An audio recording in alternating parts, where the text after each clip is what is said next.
Il m'avait révélé dans une discussion qu'en tant que métis, il avait très mal pris le fait de ne pas être accepté comme français. Il avait eu donc du ressentiment. Je me souviens d'ailleurs l'avoir croisé une fois au Halles. Il était avec sa petite amie. Je lui ai demandé de se battre. Il m'a sorti un couteau. J'ai dit qu'on se battait quand même. Il est parti en courant chercher, bien sûr, un peu de renfort en oubliant sa copine. Donc ça nous montre bien que les Halles n'étaient pas une terre interdite au ski et que la présence anti-ski et antifa n'était pas aussi violente qu'on nous l'affirme. Et d'ailleurs, quand on analyse bien ses propos, il le dit lui-même, il se sentait plus skin que les skins. À défaut d'être un vrai Français, en tout cas d'être reconnu en tant que tel, il voulait être plus skin que les autres. Ils ont eu la tentation plutôt de s'allier avec d'autres bandes qui s'appellent les Zoulous. C'était un problème beaucoup plus important pour nous à l'époque parce que c'est un mouvement de masse, un mouvement de jeunes. Leur projet n'était pas stupide, c'était de s'allier avec des gens qui pouvaient s'opposer à nous d'une façon violente parce qu'ils pensaient qu'on luttait contre leurs propres intérêts. Quand on analyse bien, et c'est pour ça que ça n'a pas marché, c'est pour ça que ça a été en fin de compte très anecdotique et pas, ça n'a pas été continuel, on s'aperçoit que ces jeunes extra-européens, qui sont-ils? Les jeunes gens qui s'opposaient à nous parce que, comme on était fiers de nos origines, eh bien, ils pensaient qu'on était donc systématiquement opposés à eux, et eux, comme ils sont fiers de leurs origines, nous combattaient. Ce que je trouve d'assez dommage au niveau de ces populations, c'est le manque de réflexion sur les choses. Ça veut dire on prend l'information telle qu'elle est diffusée par les médias et on s'en contente. Analysons bien, leurs parents ont été déportés ici pour travailler, pour être exploités. Eux-mêmes sont déracinés. Et en fin de compte, ils sont fiers d'être algériens, maghrébins, africains, à raison. Avec le seul problème, c'est qu'ils ne sont plus chez eux. Généralement, ils restent dans un certain matérialisme.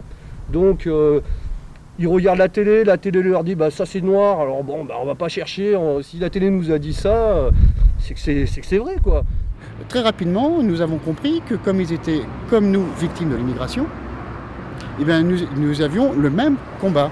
Et c'est vrai que souvent, dans ces années-là, quand je rencontrais des bandes de Zoulous et qu'on arrivait à discuter, on tombait d'accord. Si les gauchistes ont pu relever la tête, c'était après la répression policière et après que le nettoyage ait été fait au niveau de la police.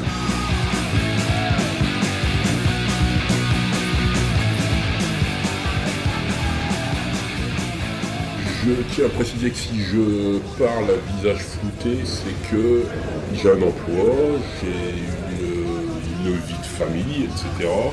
Et que les gens comme moi qui militent ou qui ont milité sont sujets à divers problèmes, notamment répressifs concernant la police, bien évidemment, ce qui n'est pas forcément le cas de tout le monde.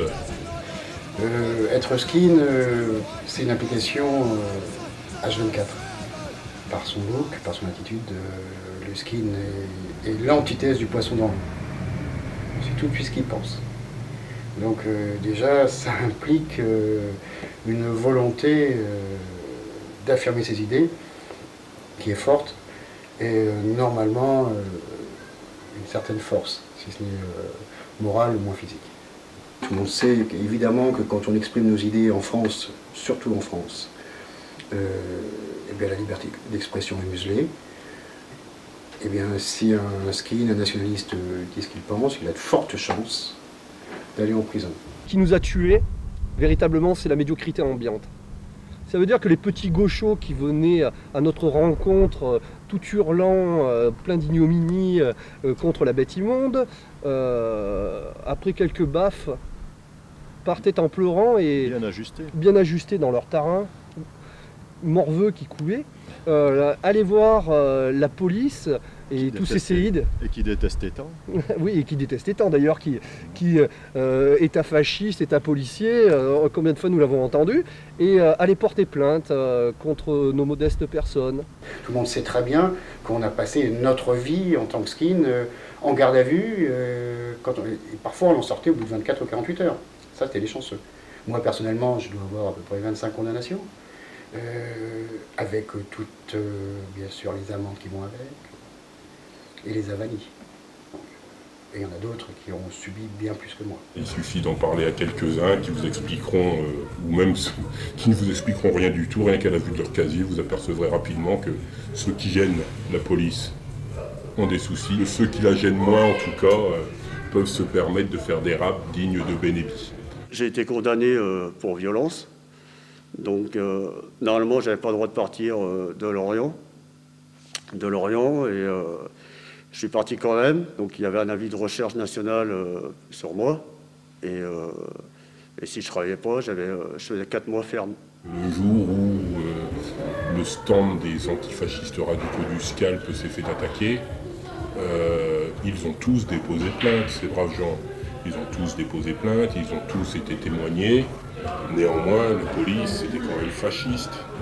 Donc voilà, donc peut-être qu'à Paris, effectivement, ils sont tombés sur un ou deux policiers fans de National Hebdo, mais la majorité, c'était pas ça. Et depuis, ça n'a certainement pas été ça. Une fois, je m'étais fait arrêter où un gendarme, il a vu que j'avais un soldat allemand sur le bras. Il m'a fait passer au tribunal 2 fois. Et tous les jours, il venait chez moi voir ce que je faisais.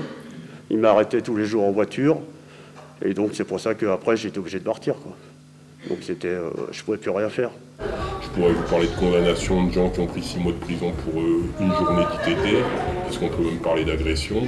J'en passe et des meilleurs. Justement, avec toutes les histoires qu'il y avait, les bagarres, ça tapait dans tous les sens. À force, les mecs de se faire arrêter, de faire la prison, après, petit à petit, ça se calme, quoi. Et puis là, après, ils ont commencé à faire des lois. Et donc, la répression était un peu plus grande, quoi. 89-90, c'est le début de la répression antinationaliste, anti-blanche en France.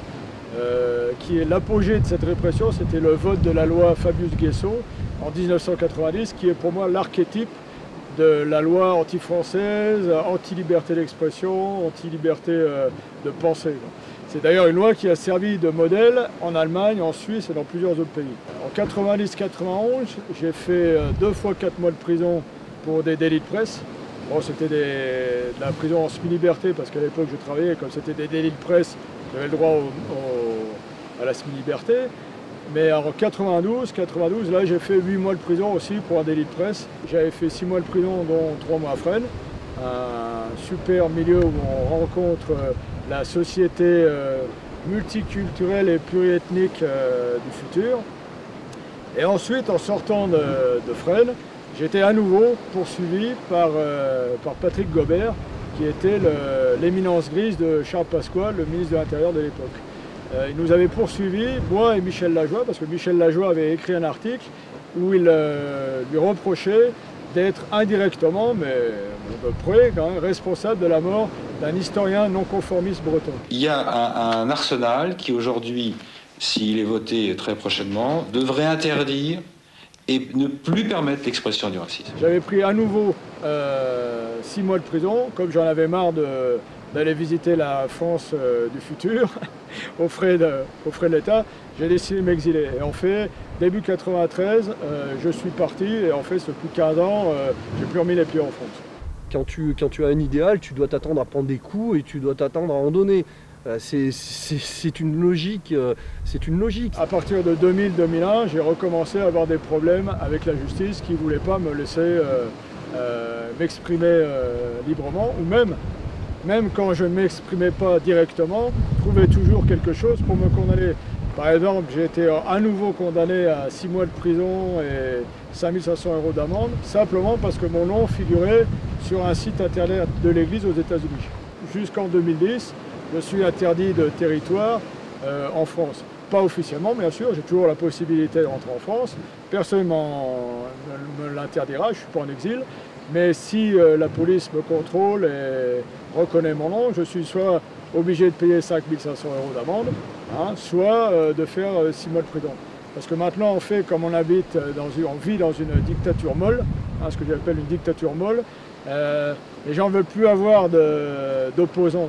Les opposants, ça ne les intéresse pas aussi. Ou alors les opposants au système, comme les Redskins.